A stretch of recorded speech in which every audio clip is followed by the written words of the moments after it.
I'm a piece of chalk that, in the hands of Albert Einstein, developed the theory of relativity.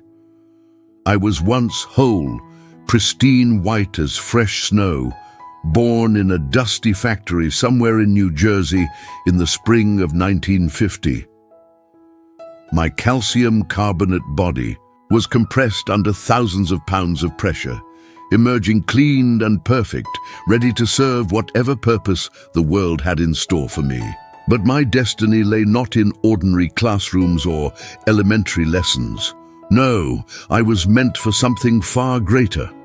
I was destined to be held in the gentle, weathered hands of Albert Einstein himself, in his modest office at the Institute for Advanced Study in Princeton. The box that carried me to Princeton was simple cardboard, labeled only with fine white chalk, Princeton University Supply. Inside, 24 of us lay in neat rows, each piece identical in appearance but unique in the role we would play.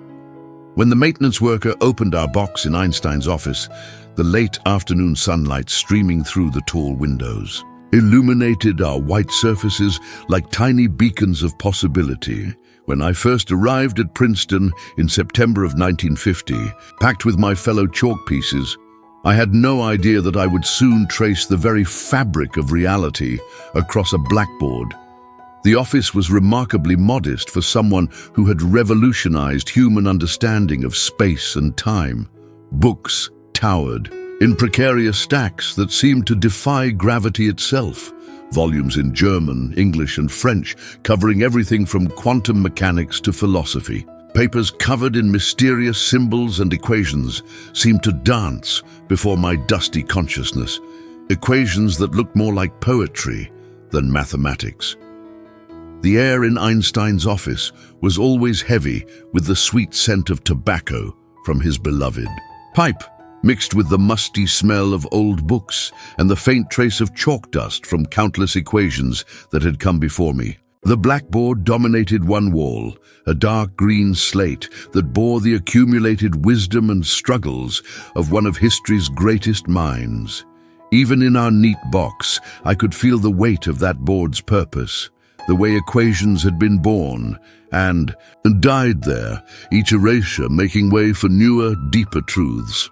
Einstein would often pick up one of us for no particular reason, simply to roll us between his fingers as he stared out the window at the elm trees lining Princeton's quiet streets. I watched him this way many times before my own turn came, studying the way his wild silver hair caught the light, how his eyes would grow distant as if seeing into dimensions the rest of us could only imagine.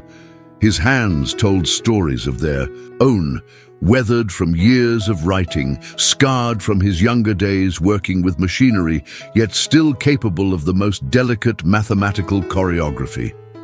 The great physicist was in his 70s then, still wrestling with the deepest questions about the nature of reality. He would spend hours staring at equations, pipe smoke curling around his head like visible thoughts. Sometimes he would mutter in German, and I began to understand that he was arguing with himself, testing ideas against the rigid logic of mathematics. Other times, he would sit in complete silence, and I could feel the intensity of his concentration, like a physical force in the room. These were the days when Einstein was working tirelessly on his unified field theory, trying to marry the fundamental forces of nature into one elegant equation that would explain everything. My first touch with Einstein's fingers came on a crisp morning in early October 1950. He had been pacing the office for what felt like hours, occasionally glancing at a paper filled with scribbled calculations. The morning light painted geometric patterns on the floor as it passed through the mullioned windows, and I remember thinking how fitting it was that even the sunlight seemed to speak in mathematical terms here. He picked me up almost absently, his thumb and forefinger finding the perfect grip that would soon become as familiar to me as my own existence. I felt the warmth of his skin, the slight roughness of his fingertips from years of playing the violin. There was a tremor in his hands, not from nervousness, but from age. and the countless hours spent wrestling with concepts that existed at the very edge of human comprehension. "Let us see what you have to say today," he murmured in accented English, approaching the blackboard with the reverence of a pianist approaching his instrument.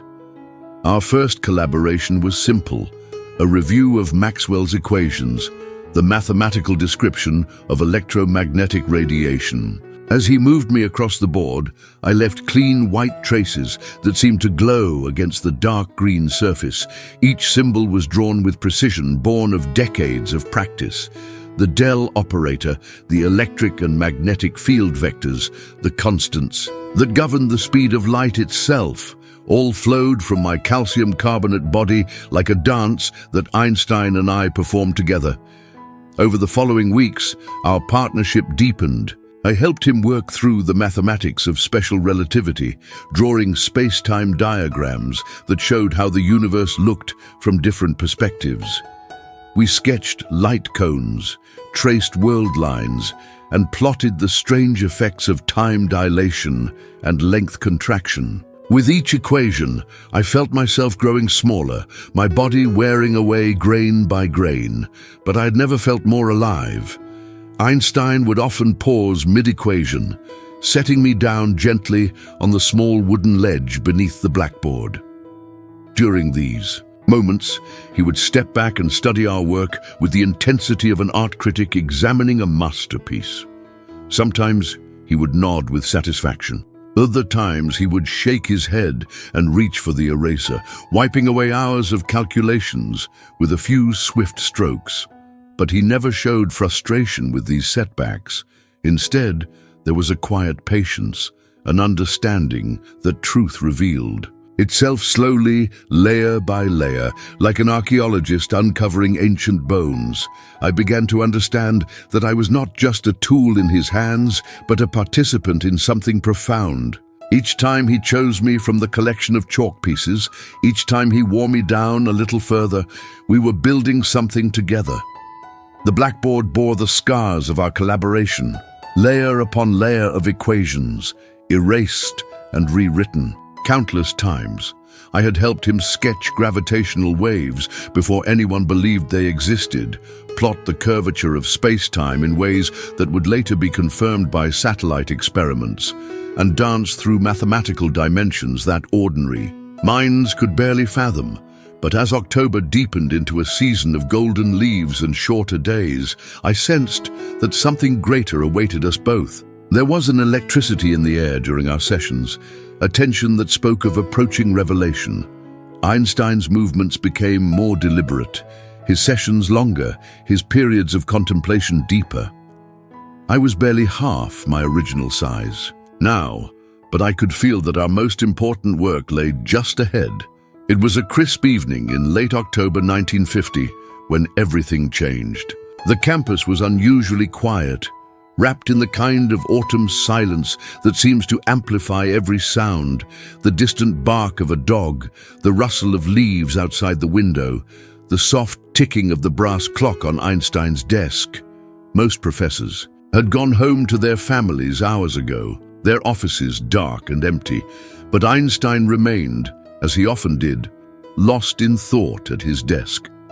The fluorescent light above cast harsh shadows across his wild silver hair as he stared at a fresh, clean blackboard. He had erased everything earlier that evening, leaving behind only the faintest ghostly traces of previous equations that no amount of cleaning could completely remove.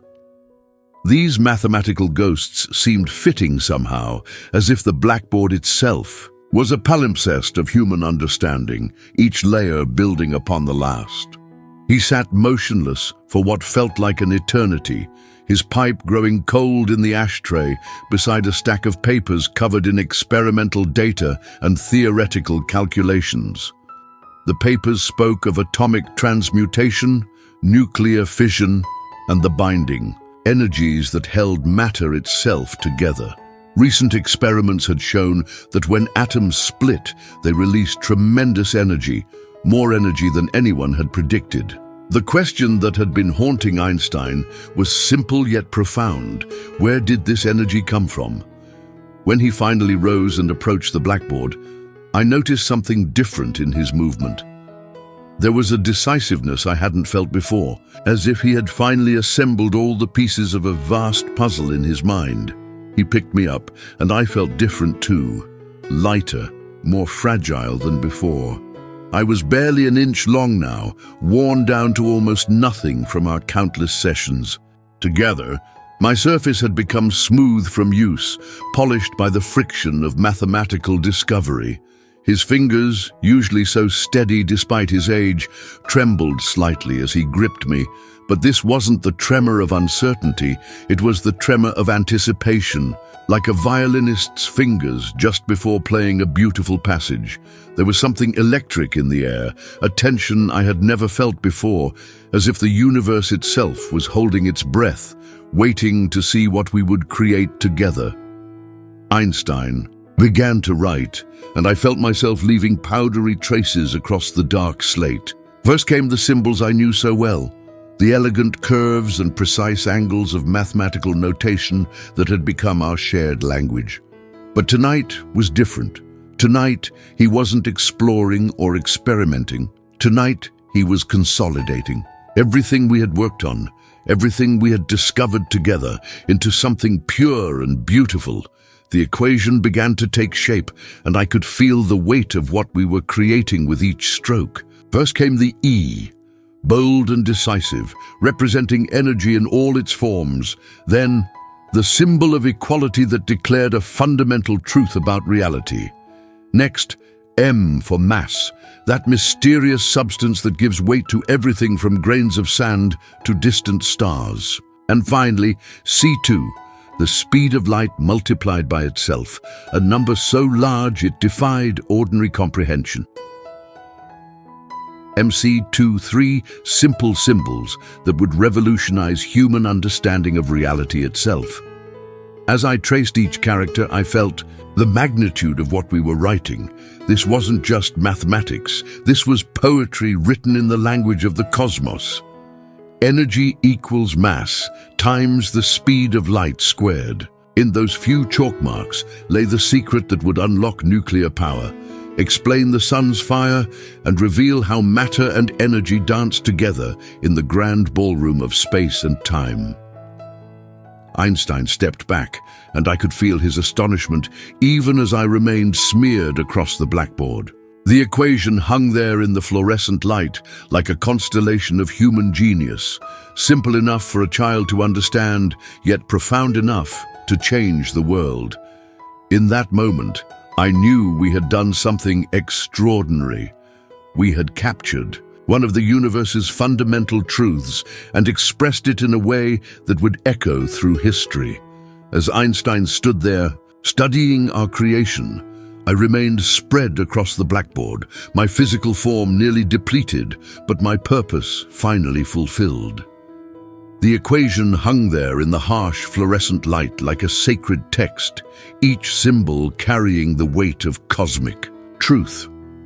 EMC2, so elegantly simple that a child could write it, yet so profoundly revolutionary that it would reshape civilization itself. Einstein sat down heavily in his wooden chair, the springs creaking under his weight. His pipe lay forgotten on the desk, cold now, still trailing wisps of sweet tobacco smoke into the cool evening air. He stared at our creation with eyes that had seen beyond the veil of ordinary perception, eyes that had imagined riding alongside, beams of light and falling freely through curved space-time. I could feel his satisfaction, his quiet triumph, radiating through the room like heat from a hearth.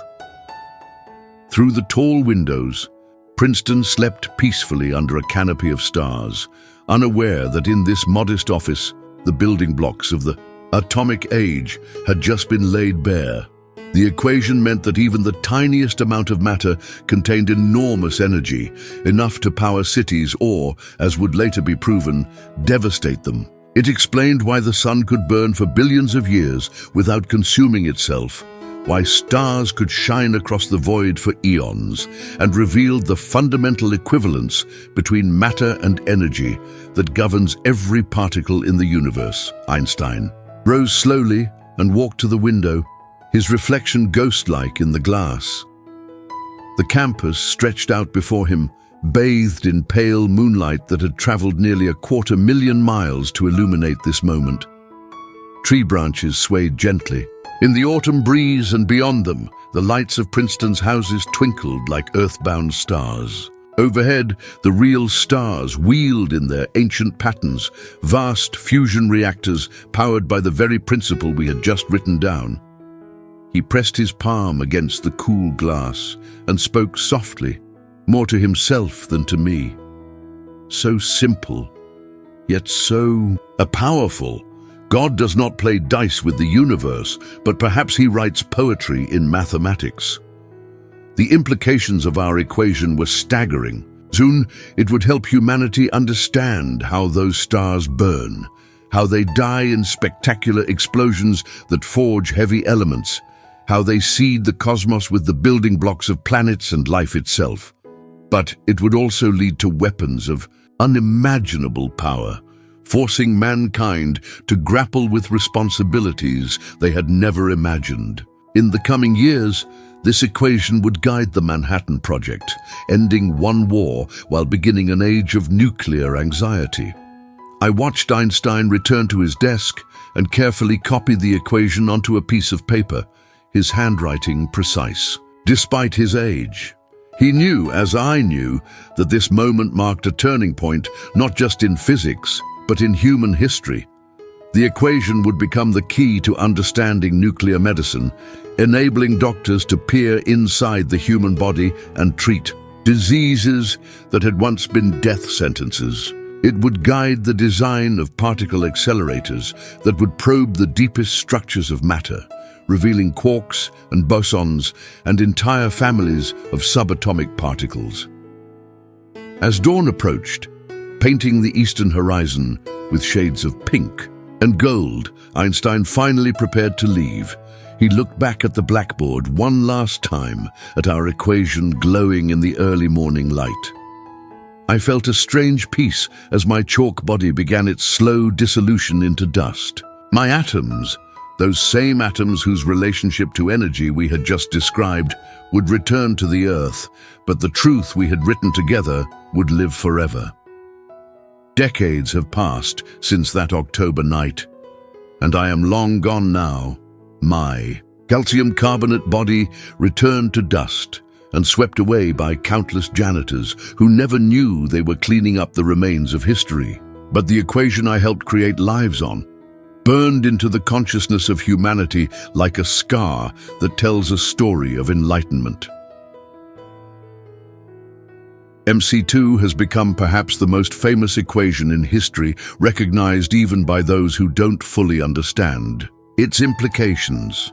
It appears on t-shirts and coffee mugs, in movies and documentaries, a symbol of human genius that transcends language and culture. Every high school physics student learns it, every college freshman grapples with its meaning, and every scientist builds upon its foundation. I have watched, through the chalk dust of memory, as the equation guided the development of nuclear power plants that light entire cities, their controlled fusion reactions a testament to matter's hidden energy. I have seen it help scientists understand nuclear medicine, design radioisotope thermoelectric generators that power spacecraft billions of miles from the sun, and explore the fundamental nature of matter itself in particle accelerators that span continents. The equation revealed that mass and energy are two faces of the same coin, interchangeable under the right conditions. When doctors inject radioactive traces into patients to diagnose cancer, they are using the principle Einstein and I discovered. When engineers design nuclear submarines that can stay submerged for months, when researchers peer deeper into the quantum realm with ever more powerful particle colliders, they are building upon the foundation we laid down together on that autumn night in Princeton. But our equation also carries a sobering burden. The atomic bombs that ended World War II, the hydrogen bombs of the Cold War, the ongoing challenges of nuclear proliferation, all trace their terrible power back to those three simple symbols. Einstein himself would later express regret about his letter to President Roosevelt that helped launch the Manhattan Project, calling it the one great mistake of his life. Yet he understood, as I do, that truth itself is neither good nor evil. It simply is. How humanity chooses to use that truth defines not the knowledge itself, but the character of those who wield it. The small office at Princeton where we made history is now a place of pilgrimage for students and scientists from around the world. They come to stand where genius once worked, to breathe the air where impossible ideas became scientific truth. The blackboard has been replaced many times, but visitors often say they can still feel something special about the room, as if the very walls remember that night of revelation. Sometimes I imagine they can still smell the ghost of pipe tobacco hanging in the air, still sense the electricity that filled that space when imagination and mathematics danced together to unlock one of nature's deepest secrets. A plaque now marks the significance of that office, but no plaque can capture the moment when the universe revealed one of its fundamental truths to a man with wild hair and a piece of chalk willing to write it down. Einstein often said that imagination is more important than knowledge, and our equation stands as eternal proof of that wisdom. Born not from experimentation, but from pure thought, from the marriage of mathematical beauty and intuitive genius, EMC2 reminds us that the universe's deepest truths often come not from those who see what is, but from those who dare to dream of what could be. The equation continues to inspire new generations of scientists. It guided the recent discovery of gravitational waves, ripples in space-time itself that Einstein predicted but never thought we'd be able to detect. It helps us understand how black holes devour matter and convert it to energy, how the cosmic microwave background radiation carries the echo of the Big Bang, how the very atoms in our bodies were forged in the nuclear furnaces of ancient stars. Though I was just a piece of chalk, worn down to nothing in service of something immeasurably greater, I carry no regret. I was present at the moment when human consciousness expanded to embrace a new understanding of reality itself. In those final strokes across the blackboard, I didn't just help write an equation, I helped humanity take another giant step toward comprehending the magnificent cosmos we call home. My message echoes across time. Sometimes the smallest tools can help unlock the greatest truths. Every equation on every blackboard represents not just knowledge, but the courage to question what we think we know about the world around us. Every piece of chalk, every pencil, every pen that traces symbols across a page is a potential instrument of discovery, waiting for the right mind to pick it up and challenge the very foundations of reality. In the end, EMC2 teaches us that we live in a universe of hidden connections, where matter and energy intertwine in ways that still surprise us today. It reminds us that the tiniest atom contains the power of stars, that the mass of a paperclip could power a city, and that the cosmos operates on principles so elegant they can be written in three symbols by a piece of chalk in the hands of a dreamer. And so my dust mingles with the dust of ages, but the truth we wrote together shines on, a beacon of human understanding in the vast darkness of space. Proof that with courage, imagination, and a willingness to challenge the impossible, even the humblest among us can help change the world.